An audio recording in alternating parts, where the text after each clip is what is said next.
Hello everyone, welcome back to my channel. आज की class में हम करेंगे फर्स्ट फ्लाइट बुक के मोस्ट इंपॉर्टेंट क्वेश्चंस, ठीक है, जिनके आने के बहुत ज़्यादा चांसेस हैं। पूरी बुक नहीं कवर करेंगे, सिर्फ इंपॉर्टेंट क्वेश्चंस कवर करेंगे। चलिए स्टार्ट करते हैं without wasting time. Chapter number 1 है अ लेटर टू गॉड, ठीक है। बहुत बारी इसमें से या तो 3 मार्क्स में क्वेश्चन आता है या 6 मार्क्स में आता है। सबसे पहले जान लेते हैं लेंचो कौन है। ही वॉज अ फार्मर, ठीक है, had an अनशेकन faith in God, इसका भगवान के ऊपर अटूट विश्वास था। ही वॉज वेरी ऑप्टिमिस्टिक, ठीक है, बड़ा आशावादी सा था। Very hard working farmer who works like an ox in his fields, ठीक है, बड़ा हार्ड वर्किंग था, जैसे बैल काम करते हैं ना, बिल्कुल वैसे ही काम करता था। Only bread earner of his family, चीज सिर्फ अपनी फैमिली में एक लौता कमाने वाला यही था। अब पोस्ट मास्टर किस तरीके का व्यक्ति था? काइंड था, कंपैशनेट, कंपैशनेट मतलब जब आपके दिल में किसी के प्रति दया हो।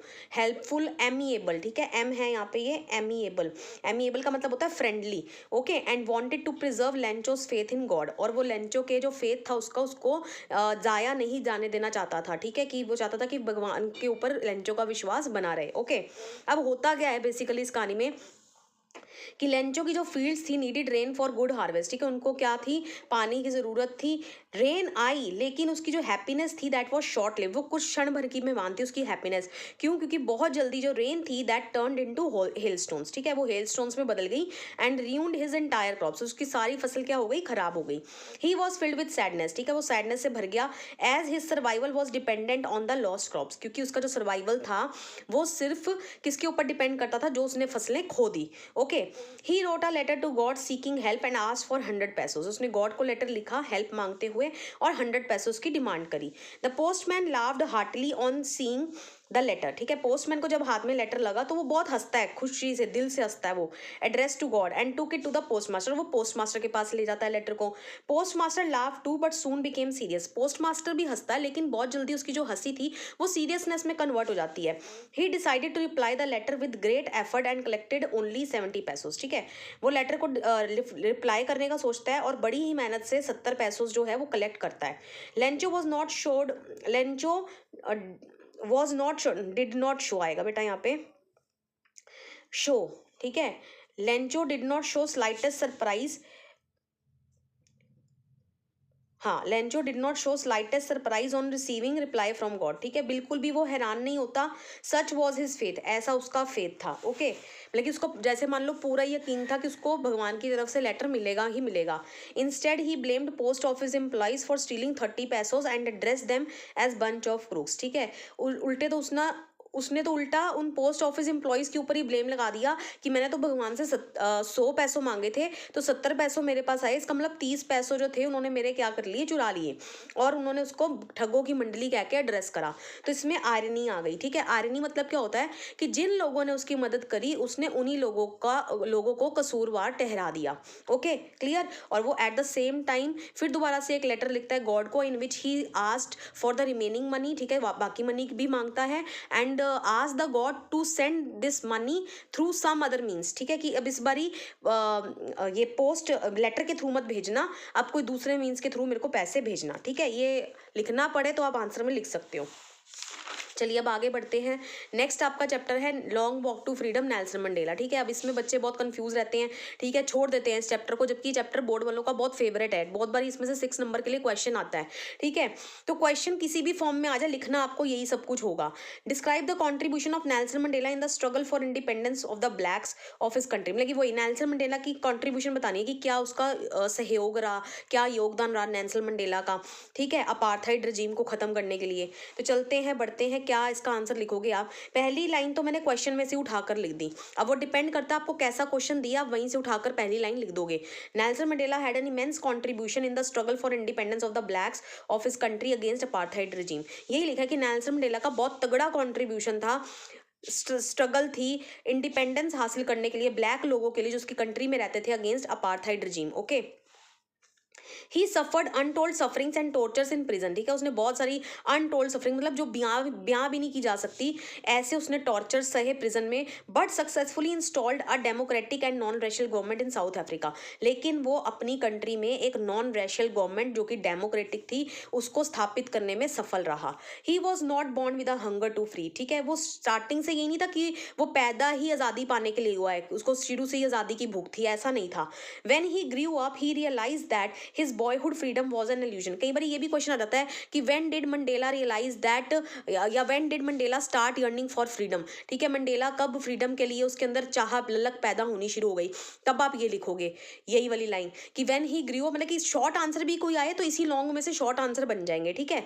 व्हेन ही ग्रू अप, जब वो बड़ा हुआ, उसको ये मालूम चला कि उसकी जो बॉयहुड फ्रीडम है वो एक भ्रम है। अब बॉयहुड फ्रीडम क्या है उसके लिए, बॉयहुड फ्रीडम है रन इन फील्ड्स, ठीक है, फील्ड्स में घूमना, swim in the local stream, ठीक है, लोकल स्ट्रीम में तैरना, और ride on the slow moving bulls, ठीक है, जो बैल हैं उनकी ऊपर चढ़कर सवारी करना, ठीक है, ये उसके लिए बॉयहुड फ्रीडम है। लेकिन उसको पता लगा कि ये असली में तो फ्रीडम, ये जो मैं मान रहा हूँ फ्रीडम, ये तो इल्यूजन है, ये भ्रम है। Okay, as a young man he wanted basic freedoms like the ability to earn a living, ठीक है, जब वो यंग मैन बना तो उसको बेसिक फ्रीडम चाहिए थी कि वो अपनी मर्जी से जो काम करना चाहता है वो करे, ठीक है, लिखा ना ability to earn a living, marry and have a family, he wanted to live with dignity and respect, ठीक है, वो डिग्निटी इज्जत के साथ पूरी जीना चाहता था। He wanted to live a life without fear, वो चाहता था कि मेरी लाइफ में कोई फियर ना हो, ठीक है। लेकिन in a country like South Africa person could not carry out his duties freely towards his family and country man, ठीक है, लेकिन साउथ अफ्रीका जैसी कंट्री में एक इंसान अपनी दोनों ड्यूटीज कौन सी, एक तो उसकी फैमिली के प्रति और दूसरी उसके देश के लोगों के प्रति, उनको नहीं निभा सकता, क्योंकि अगर ऐसा किसी ब्लैक ने करने की कोशिश करी तो ही वॉज पनिश्ड, उसको पनिश करा जाएगा, and force to live an isolated life, ठीक है, उसको आइसोलेटेड लाइफ जीनी पड़ेगी। आइसोलेटेड मतलब समझते हो ना, एकांत में, क्यों, क्योंकि उसको उसकी फैमिली से दूर कर दिया जाएगा। Okay, so these are the twin obligation, यही ट्विन ऑब्लिगेशन है। ट्विन ऑब्लिगेशन के बारे में आ जाएगा तो यही लिखोगे, one towards the family children, ठीक है, वाइफ, और the other towards the people of the country. Okay, he realized that it was not only he was not free but all who looked like him, ठीक है, उसको ये realise हुआ कि सिर्फ वही नहीं है जिसकी फ्रीडम उससे ले ली गई है, जो सभी उसकी तरह दिखते हैं उन सब से उनकी फ्रीडम को क्या कर लिया गया, छीन लिया गया है। That is when he joined African national Congress, और उसने इस समय पे अफ्रीकन नेशनल कांग्रेस ज्वाइन करी, and his desire for freedom became the greatest desire for his countryman, और उसकी जो आज़ादी पाने की चाह थी वो एक बड़ी चाह बन गई कि वो किस में कन्वर्ट हो गई कि उसने अपने देश के लोगों को के लिए भी आज़ादी की डिमांड करनी शुरू कर दी। Okay, it was his desire for freedom of his people and their self respect that totally transformed him from, ठीक है, कुछ ट्रांसफॉर्मेशन आए नेल्सन मंडेला के अंदर, ठीक है, और ये किसकी वजह से आए, जो उसकी चाह थी ना कि उसके देश के लोग आज़ाद हों, वो भी सेल्फ रिस्पेक्ट के साथ जिए, तो क्या क्या चेंजेस आए, वो एक वीक मैन से एक बोल्ड मैन में कन्वर्ट हो गया। पहले वो एक लॉ अबाइडिंग मैन था, मतलब कि पूरे कर्तव्य लॉ का पालन करता था, लेकिन अब वो एक क्रिमिनल में कन्वर्ट हो चुका था। फैमिली लविंग हस्बैंड जो है वो एक ऐसे मैन में तब्दील हो गया जिसका कोई घर ही नहीं है। एक लाइफ लविंग मैन जो है वो एक साधु संत बन गया। Okay, for fighting against injustice he was sent to prison, उसको प्रिजन भेजा गया। Spent almost 27 years of his life for freedom struggle, ठीक है, 27 साल उसने जीवन के अपने फ्रीडम स्ट्रगल में बिता दिया, and finally became the first democratically elected black president of south Africa, ठीक है, क्लियर हो गया। ही प्लेज टू लिबरेट, अब वो कुछ स्पीच भी देगा ना, उसमें उसने अगर स्पीच का ही आ गया तो ये लिखोगे। ओके, उसने क्या क्या शपथ ली, he pledge to liberate his people, अपने लोगों को आज़ादी दिलाएगा, किससे, कंटिन्यूइंग बॉन्डेज ऑफ पॉवर्टी से, गरीबी से, deprivation, suffering, gender and other discrimination. He also commemorated या acknowledge the unimaginable sacrifices of thousands of black heroes for the freedom of their people, ठीक है, मतलब कि अपने शहीदों को हम याद करते हैं ना, तो उसने अपने सभी ब्लैक हीरोज को भी याद किया, ठीक है, जिन्होंने बहुत सारे सेक्रीफाइसेस किए साउथ अफ्रीका के लोगों की आज़ादी के लिए, and called it a common victory for piece, justice and human dignity, और उसने इसको क्या बोला, अंत में किसकी जीत हुई है, peace, common victory for peace, ठीक है, justice and human dignity. By chance मान लो यही लाइन लिखी हुई आ जाए और बोले कि इलेबोरेट करो इस लाइन को, तब भी आपको यही पूरा आंसर लिखना है। ओके, चलिए आगे बढ़ते हैं। नेक्स्ट है आपका, इस चैप्टर में बस 2 चीज़ें और देख लेते हैं क्योंकि शॉर्ट आंसर में कई बार पूछी जा सकती हैं। करेज का क्या मतलब है मंडेला के हिसाब से, करेज का मतलब एब्सेंस ऑफ फियर नहीं है बट कि ट्रम्प ओवर इट, उस फियर के ऊपर जीत पाना, ठीक है। ब्रेव पीपल आर नॉट, वो नहीं है ब्रेव लोग, जो those who don't feel afraid, जो डरते नहीं है, but those who conquer their fear, जो अपने डर के ऊपर जीत पा लेते हैं। ओके, फ्रीडम के बारे में मंडेला का क्या ख्याल है, क्योंकि फ्रीडम इज इनडिविजिबल, ठीक है, फ्रीडम इनडिविजिबल है, and Mandela believe that both oppressors and oppressed, oppressor मतलब जो आपके ऊपर जुल्म कर रहा है, और ऑपरेस्ड जिसको दबाया जा रहा है, ठीक है, दोनों ही क्या हैं, are robbed of their humanity, मतलब कि दोनों के अंदर ही इंसानियत नहीं है, ठीक है। Freedom could only be achieved when both were liberated, अब फ्रीडम सही माने में तभी मिलेगी जब दोनों ही लिबरेटेड होंगे। कैसे, क्योंकि जब तक ये ऑपरेस्ड आवाज नहीं उठाएंगे अपने लिए लिए तब तक ये ऑपरेसर उसके ऊपर ऑपरेशन करता रहेगा। ओके, आज़ादी तभी मिलेगी पूरी सही मायनों में जब दोनों ही क्या होंगे, अपनी ये सोच से आज़ाद हो जाएंगे। ठीक है, ये लिखा भी हुआ था ना आपकी बुक में, ऑपरेसर किसका गुलाम है। ठीक है, ही वॉज क्या, ये देखो ये लिखा है आपकी बुक में,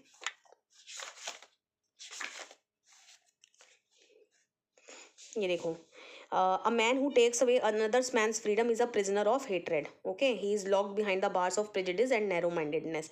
ठीक है, एक ऐसा इंसान जो दूसरे की फ्रीडम को छीनता है वो प्रिजनर है किसका, हेटरेड का, और वो किसके पीछे बंधा हुआ है, locked behind the bar of prejudice and narrow mindedness. ठीक है, ये याद रख लेना, आपको कहीं बार लिखना पड़ जाए किसी आंसर में। ओके, चलिए आगे आ जाओ। First flight. ठीक है, फर्स्ट फ्लाइट भी आपका बहुत सिंपल सा चैप्टर है। क्या इसके अंदर रोल ऑफ सीगुल मदर आ सकता है, सीगुल की मदर ने उसकी कैसी मदद करी उड़ने में। सबसे पहले जान लेते हैं सीगुल है कौन। This story is about a young seagull who was afraid to fly, जिसको उड़ने से क्या लगता था, डर लगता था। Okay, he thought that his wings would not support him, उसको ऐसा लगता था कि उसके विंग्स उसकी सहायता नहीं करेंगे, कहने का मतलब विंग उसको सपोर्ट नहीं करेंगे और वो नीचे गिर जाएगा। His two brothers and sister had already phloem away a day before, उसके दो भाई और एक सिस्टर ऑलरेडी एक दिन पहले उड़ के जा चुके थे। And he was left all alone on his ledge. ठीक है, तो इसलिए वो अपनी लेज पे क्या था, अकेले था। His parents, brothers and sister taunted him for his cowardice, वो उसकी कायरता के लिए उसको टोंट कर रहे थे। ठीक है, अब उसकी मदर का क्या रोल है, the young seagull was feeling hungry. ठीक है, अब उसने खाया नहीं था कुछ भी, वो बड़ा भूखा था। His mother used food as a strong motivator and encouraged him to take the plunge. ठीक है, उसकी मदर ने फूड को एक मोटिवेटर की तरह इस्तेमाल करा। ठीक है, एंड उसको इनकरेज करा टू टेक द प्लंज, मतलब प्लंज की जगह पे उसकी फर्स्ट फ्लाइट भी लिख सकते हो यहाँ पे। ठीक है, जो वर्ड आपको ध्यान रह जाए वो लिख लो। हिज मदर, अब वो किस तरीके से करा, his mother took a piece of fish in her beak. ठीक है, अपने बीक में, चोंच में वो एक फिश का टुकड़ा ले लेती है एंड फ्लू टुवर्ड्स हिम, और उसकी तरफ जाती है उड़ के। She came close to him but did not go nearer, वो उसके पास आ जाती है बट उसके बिल्कुल पूरे नियर, मतलब बिल्कुल पास नहीं चली जाती कि वो जाए और उसको खाना दे दे। ठीक है, लेकिन थोड़ा सा डिस्टेंस मेंटेन करती है। Maddened by hunger he could not stop himself and dived at the fish. ठीक है, भूख से तो वैसे ही पागल हो रहा था और वो उस फिश के टुकड़े के ऊपर डाइव करता मतलब जंप करता है उसको कैच करने के लिए, एंड फेल डाउनवर्ड्स, और वो नीचे गिर जाता है। ओके, अब उसका रिएक्शन क्या है जब वो नीचे गिरता है, without loud scream, with a loud scream आएगा बेटा, विदाउट नहीं, with a loud scream fail outward and downward. ठीक है, बड़ी तेज चिल्लाते हुए वो नीचे, बाहर की ओर और नीचे की ओर गिरने लगता है। Monstrous terror seized him. ठीक है, मॉन्स्ट्रस वर्ड नहीं भी याद रखता, टेरर सीज्ड हिम लिख दोगे तब भी चलेगा। ठीक है, मतलब कि टेरर ने उसको दबोच लिया एक तरीके से। His heart stood still. ठीक है, उसका हार्ट थमा का थमा ही रह गया। Could not hear anything for some time, कुछ देर के लिए तो उसको कुछ सुनाई नहीं दे रहा। But it lasted for a minute, बस ये सब सिर्फ क्षण भर के लिए ही था। Felt wind cutting through his wings. ठीक है, उसको अपनी जो हवा थी वो अपने विंग्स में से कट करते हुए उसको फील हुई। सून गेंड कंट्रोल ओवर हिम। ठीक है, उसने अपने ऊपर कंट्रोल हासिल कर लिया एंड सक्सीडेड इन फ्लाइंग, और इस तरीके से वो क्या करता है, फ्लाई करने में कामयाब हो जाता है। ओके, चलिए अब आगे बढ़ते हैं। ब्लैक एरोप्लेन में क्या है, देखो दोनों चैप्टर में से किसी एक में से तो क्वेश्चन आ ही जाता है। ओके, तो इसलिए दोनों करने जरूरी हैं। ब्लैक एरोप्लेन में क्या है, the narrator was a professional pilot, जो इस चैप्टर का नरेटर है वो एक प्रोफेशनल पायलट है। ठीक है, वो कहाँ जा रहा था, अपने ओल्ड डेकोटा एरोप्लेन से फ्रांस के ऊपर से जा रहा था, और कहाँ जाना था, उसने इंग्लैंड जाना था। He was dreaming of his holidays and was looking forward to being with his family. ठीक है, वो अपनी हॉलीडेज का इंतजार कर रहा था, लेकिन उसी बारे में सपने देख रहा था, एंड चाह रहा था कि मैं वो जल्दी जल्दी अपने इंग्लैंड पहुंच के अपनी फैमिली के साथ ब्रेकफास्ट एंजॉय करे। ओके, पेरिस जो था वॉज 150 किलोमीटर बिहाइंड हिम। ठीक है, 150 किलोमीटर पीछे रह गया था। When he encountered stormy black clouds. ठीक है, जब उसका सामना किससे होता है, काले घने बादलों से होता है। ओके, अब उसके पास क्या है, वो रिस्क लेना चाहता है। ठीक है, he decided to take the risk. ठीक है, वो रिस्क लेना चाहता है। ठीक है, क्योंकि वापस जाएगा तो क्या है, वो अपनी फैमिली को मिल नहीं पाएगा, लेकिन उसको अपनी फैमिली से मिलना ही मिलना है, तो इसलिए he took the risk and jumped into the storm. ठीक है, वो स्टॉर्म के अंदर क्या करता है, जंप करता है। अब स्टॉर्म के अंदर जंप करने के बाद क्या रिएक्शन होता है, एवरीथिंग वॉज सडनली ब्लैक, हर एक चीज़ काली हो जाती है। Old plane jumped and twisted in the air. ठीक है, वो जो प्लेन है वो जंप ट्विस्ट कर रहा है। ठीक है, compass and other instruments were dead. ठीक है, कंपास डेड हो गई, अदर इंस्ट्रूमेंट्स भी डेड हो गए। Radio was dead too. ठीक है, कॉन्टैक्ट स्टैब्लिश करने की कोशिश करता है ना पेरिस कंट्रोल रूम के साथ, लेकिन अब उसका रेडियो भी डेड है। He can not see where he was, मतलब कि वो उसको पता ही नहीं चल रहा वो एक्चुअल में है कहाँ। ओके, फिर इतनी देर में एक मिस्टीरियस ब्लैक एरोप्लेन आता है जिसका पायलट जो है उसको इशारा करता है फॉलो करने के लिए उसको। ओके, ही लैंडेड सेफली, और फिर वो उस पायलट की मदद से बहुत सेफली जो है वो लैंड कर लेता है। ओके, उसको बिल्कुल फॉलो करता है लाइक अ ओबीडियंट चाइल्ड। ठीक है, ये कुछ एक्स्ट्रा मेरे ख्याल से जब आपने पूरा चैप्टर पढ़ा होगा तो आपको पता भी होगा। Okay, he wanted to thank the other pilot, वो उसका दिल चाहता है कि मैं दूसरे पायलट को क्या करूँ, थैंक्स करूँ। Okay, but there was no plane flying on that night. ठीक है, तो वो जाता है लेडी से इंक्वायर करने के लिए एयर ट्रैफिक कंट्रोल में, लेकिन वो लेडी उसको क्या बताती है कि उस आज की रात तो सिर्फ आप ही की फ्लाइट उड़ रही थी रेडार पर। ठीक है, तो this remained an unsolved mystery, तो वो दूसरा ब्लैक एरोप्लेन कौन था जिसने उसकी मदद करी, तो ये इसका पता चल ही नहीं पाया। ठीक है, that remained a mystery. Okay, चलिए अब आ जाते हैं, नेक्स्ट चैप्टर है आपका from the diary of Anne Frank. ठीक है, ये भी बहुत इंपॉर्टेंट चैप्टर है। ठीक है, कई बार ये लिखा हुआ आ जाएगा एनी के बारे में बताओ। ठीक है, एनी किस तरीके की लड़की थी, आपको एनी के बारे में क्या पता चल रहा है, 3 मार्क्स में आ गया। तो सबसे पहले तो ये पता होना चाहिए कि डायरी ऑफ एनी फ्रैंक जो है ये एक नॉवल है जो कि एनी फ्रैंक ने लिखा था डच लैंग्वेज में, ओरिजिनली डच में लिखा था ये। ओके अब एनी फ्रैंक के बारे में क्या लिखोगे अगर लिखने को आ जाए तो, 13-year-old जूइश गर्ल थी वो। ठीक है, was confident, stubborn and competitive child. ठीक है, कॉन्फिडेंट थी बहुत ज्यादा, स्टबबॉर्न मतलब बहुत जिद्दी थी, एंड कॉम्पिटिटिव चाइल्ड थी who would go beyond ways to fight for something she thinks is correct. मतलब कि वो बहुत टेढ़ा जा सकती थी, अगर उसको लग रहा है कि कोई चीज़ सही है, ठीक है, तो उसको साबित करने के लिए वो कुछ भी कर सकती थी, इसलिए बोला गया वो स्टबबॉर्न थी। ठीक है, इतना नहीं याद रहता तो ये भी लिख सकते हो she never gives up easily. ठीक है, क्यों, क्योंकि वो अपने टीचर को ये चीज़ मनवा कर ही रहती है कि टॉकिंग करना बुरी बात नहीं है। ओके, हाईली इंटेलिजेंट है। ठीक है, हाईली इंटेलिजेंट क्यों है, क्योंकि उसको जितनी बारी उसको पनिशमेंट के तौर पर वो ऐसे लिखने को देते हैं उसके सर मिस्टर कैसिंग, वो उतनी बार उसको लिखती है और अलग अलग वे में लिखती है।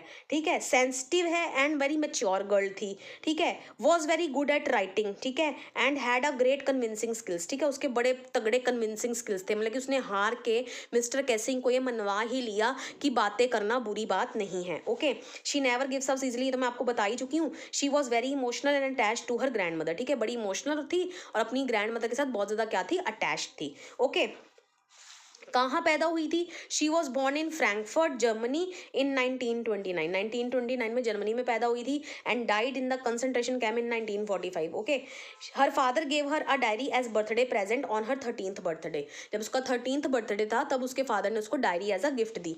Okay, writing in a diary was strange experience for her, मतलब कि अब वो डायरी अपनी लिखेगी। ठीक है, वो बोल रही है मेरे लिए स्ट्रेंज एक्सपीरियंस है, क्यों, क्योंकि she had never done it before, क्योंकि उसने आज से पहले ऐसा कुछ लिखा नहीं है डायरी में, and she felt that no one would be interested in the thoughts of a 13-year-old girl. ठीक है, उसको ऐसा लग रहा था कि फ्यूचर में कौन ही उसकी डायरी पढ़ेगा, एक 13 साल की बच्ची की बातों में कौन इंटरेस्टेड होगा। ठीक है, थॉट्स मतलब म्यूजिंग वर्ड लिखा हुआ है इसके लिए आपकी बुक में, म्यूजिंग्स तो पता होना चाहिए आपको। ठीक है, तो उसको लग रहा था 13-year-old लड़की की म्यूजिंग्स में कोई इंटरेस्टेड नहीं होगा। Okay, she needed a true friend before whom she could open out her heart and share feelings. ठीक है, उसको एक इनमोस्ट फीलिंग मतलब अपने दिल की बात, ठीक है, जो दिल की गहराई में उसकी बात छिपी है, तो उसको एक ट्रू फ्रेंड की ज़रूरत थी जिसके आगे वो अपना बिल्कुल खुले दिल से बात कर ले और अपनी इनमोस्ट फीलिंग मतलब जो भी उसके दिल की गहराई में छुपा हुआ, अपने एक सच्चा दोस्त होता है ना जिसके साथ हम सब कुछ शेयर कर लें, तो उसको उसकी ज़रूरत थी। She found a true friend in her diary kitty. ठीक है, तो उसको ट्रू फ्रेंड उसका मिल गया उसकी डायरी में। ठीक है, जिसका उसने नाम क्या रखा, किटी रखा। ओके, अब ये एक इंसिडेंट आपको याद रखना है, इसके ऊपर कई बार क्वेश्चन आ जाता है कि मिस्टर कैसिंग कौन थे। He was an old fashion maths teacher. ठीक है, मिस्टर एनी के मैथ्स टीचर थे। Was a strict teacher. ठीक है, बड़े स्ट्रिक्ट थे। Did not allow much talking in the class, वो अपनी क्लास में किसी को ज़्यादा बात करने नहीं देते थे। तो how did any prove the necessity of talking, तो एनी मिस्टर कैसिंग के साथ कैसे फाइट करती है और कैसे प्रूव करती है कि बातें करना ज़रूरी है। ठीक है, तो ये पूरी मैंने लिख दिया लॉन्ग आंसर के रूप में, ताकि लॉन्ग आंसर अगर आपको आ जाए तो आप लिख लें, अगर शॉर्ट आए तो इसमें से आपको छोटा पार्ट लिख देना पड़ेगा। Okay, Mr Keesing was very much annoyed with Anne due to her excessive talkativeness. ठीक है, तो मिस्टर कैसिंग जो थे वो एनी से बहुत ज्यादा नाराज थे उसके बहुत ज्यादा बातूनीपन को लेकर। In order to set her right, उसको सही रास्ते पर लाने के लिए मिस्टर कैसिंग ने उसको एक्स्ट्रा होमवर्क दिया as a punishment to write on a topic a chatterbox. Okay, she wanted to write something that could prove the necessity of talking. ठीक है, मतलब कि वह ऐसी नॉनसेंस स्टफ नहीं लिखना चाहती थी, वो कुछ ऐसा लिखना चाहती थी जिससे वो नेसेसिटी ऑफ टॉकिंग को प्रूव कर पाए कि बातें करना कितना ज्यादा ज़्यादा ज़रूरी है।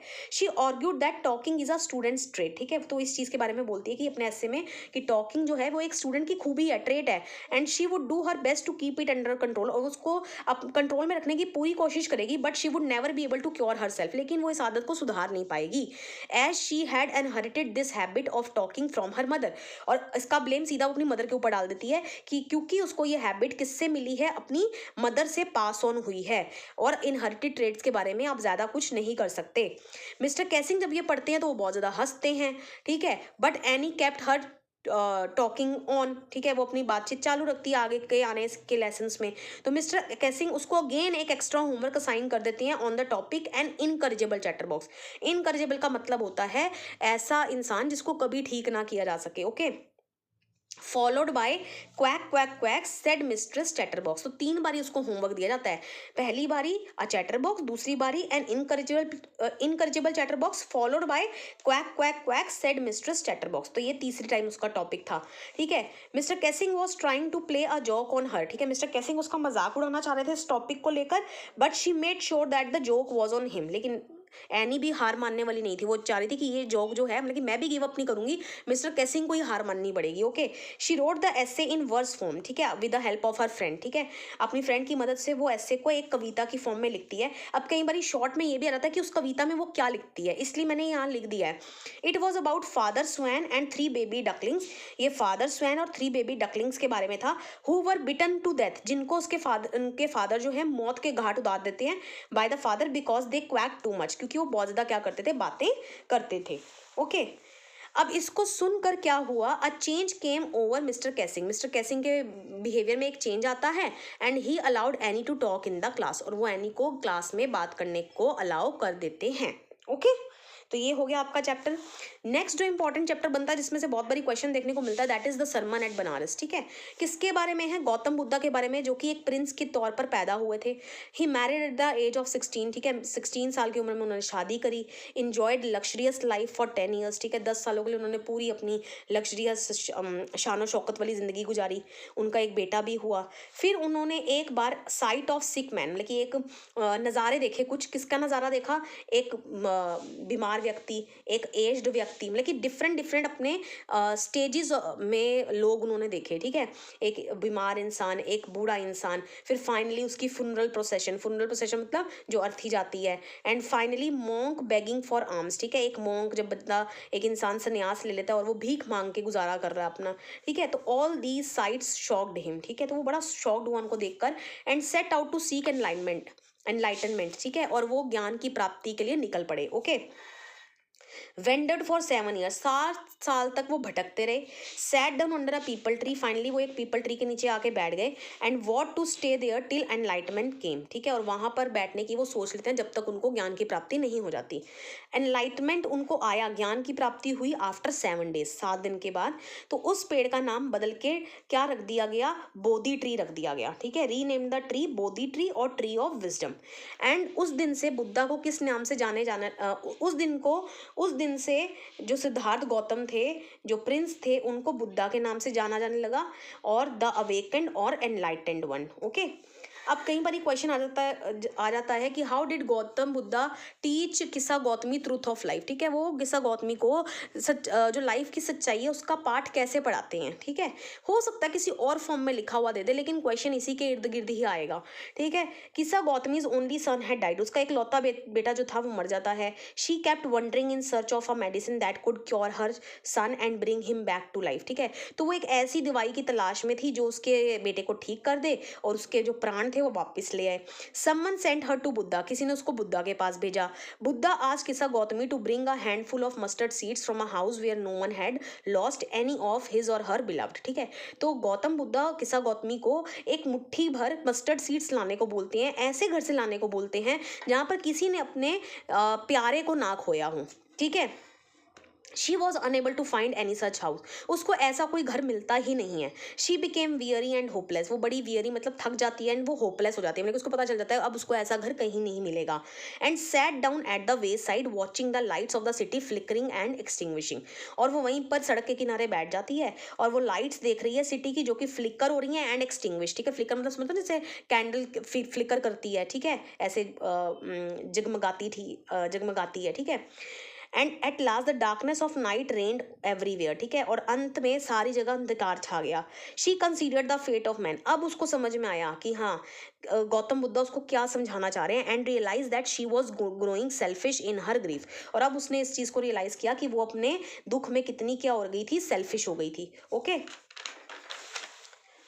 अब इसके बाद कुछ एक्स्ट्रा भी आप लिखोगे, अगर 6 मार्क्स के लिए आ जाएगा, इतना लिखकर नहीं छोड़ोगे, नहीं तो आपकी जो वर्ड लिमिट है वो भी कम है। ओके, अब गौतम बुद्धा ने उसको कुछ और एग्जाम्पल्स दिए, यहाँ पर आप लिख देना वो लाइन को कि Gautam Buddha gave her many other examples to make this understand all earthen pots and in being broken such is the life of mortals, ठीक है, जैसे एक जो मिट्टी वाले बर्तन बनाता है, ठीक है, वो बर्तनों का जो अंत है वो टूट कर ही होता है क्योंकि मिट्टी के बने हैं, तो ये ही लाइफ ऑफ मॉर्टल्स भी ऐसी ही है, ठीक है।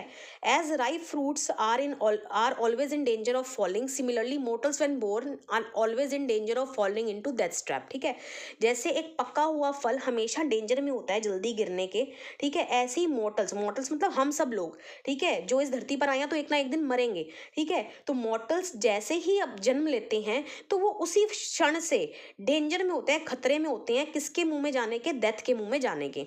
A wise person is one who accepts the reality, एक समझदार इंसान वही है जो इस ट्रुथ को एक्सेप्ट करता है। कौन सा truth? Death. Okay, lamenting and grieving will fetch nothing, ठीक है, लेमेंट करने से, ग्रीव करने से, ठीक है, शोक मनाने से आपको कुछ हासिल होने वाला नहीं है। Okay, this will only intensify और पेन, ओके, इससे आपकी जो पेन है वो और ज़्यादा क्या हो जाएगी, इंटेंसीफाई हो जाएगी, और ज़्यादा बढ़ जाएगी या इंक्रीज हो जाएगी, आप किसी भी तरीके से लिख लो, ठीक है। तो ये थे इंपॉर्टेंट चैप्टर्स, इसी तरीके से आपको इनके आंसर्स लिखने होंगे।